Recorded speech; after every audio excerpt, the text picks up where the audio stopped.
इसमें एक और प्रश्न है जो निमि ऋषि करते, निमि राजा करते हैं।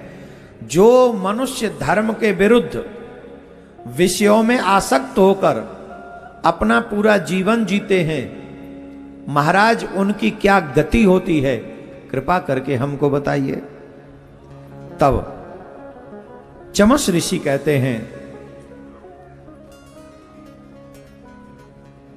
जो मनुष्य विषयों में आसक्त होकर धर्म के विरुद्ध आचरण करता है, धर्म से विमुख रहता है, भगवान की भक्ति से विमुख रहता है, सत्कर्म से विमुख रहता है, अपने कल्याण की चिंता नहीं करता है, ऐसे मनुष्य को यमराज के दूत नरक में ले जाते हैं और नरक में ले जाकर उसको जो यातनाएं देते हैं वो लाखों लाखों वर्ष तक नरक की यातनाएं भोगता रहता है।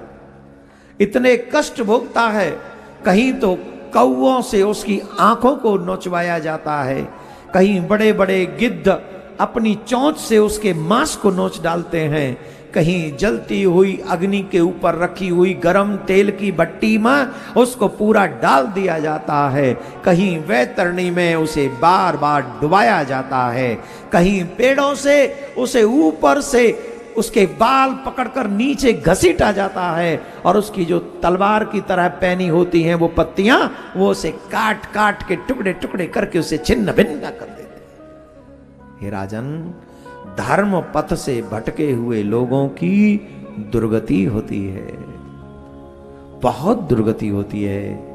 जब तक मनुष्य जीवन रहता है तब तक वो अपना माइंड चलाता रहता है, अपने कल्याण से दूर रहता है, उसके पाप उसे सत्कर्म करने नहीं देते हैं, सत्कर्म उसे भटकाते रहते हैं।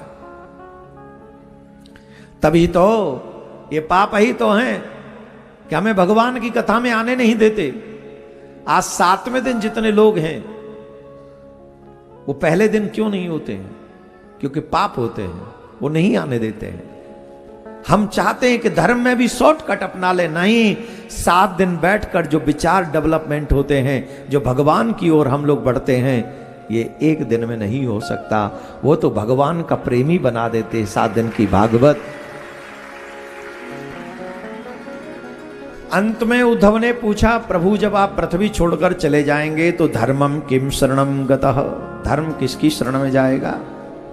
भगवान कहते हैं, मैं कभी भी अपने स्वरूप को छोड़कर नहीं जा रहा हूं, मैं पृथ्वी छोड़कर नहीं जा रहा हूं, मैं अपने स्वरूप को भागवत में विराजमान कराकर जा रहा हूं। जो भी जीव, जो भी मनुष्य भागवत की शरण में आएगा उसे यही समझना चाहिए कि वो मेरी ही शरण में आया है। भागवत साक्षात भगवान श्री कृष्ण का ही वाममयी विग्रह है, इसमें कोई संशय नहीं। आप भागवत से जो मांगेंगे, जो मांगेंगे, जो मांगेंगे आपको वही मिलेगा, जो मांगेंगे वो मिलेगा। लेकिन सच्चे मन से 7 दिन आप श्रीमद् भागवत कथा अगर श्रवण करते हैं तो ये साक्षात कृष्ण है। ये भागवत हरि रूप, इसका जो सदा चिंतन करे, भक्ति ज्ञान वैराग्य से हो, पूर्ण उससे यम डरे। जो श्रीमद् भागवत कथा सुनकर वैष्णव धर्म अपना लेते हैं, ऐसे लोगों से यमराज के पांव भी भयभीत रहते हैं, कांपते रहते हैं। इसलिए भागवत सुनिए, भागवत सुनिए, भगवान की कथा।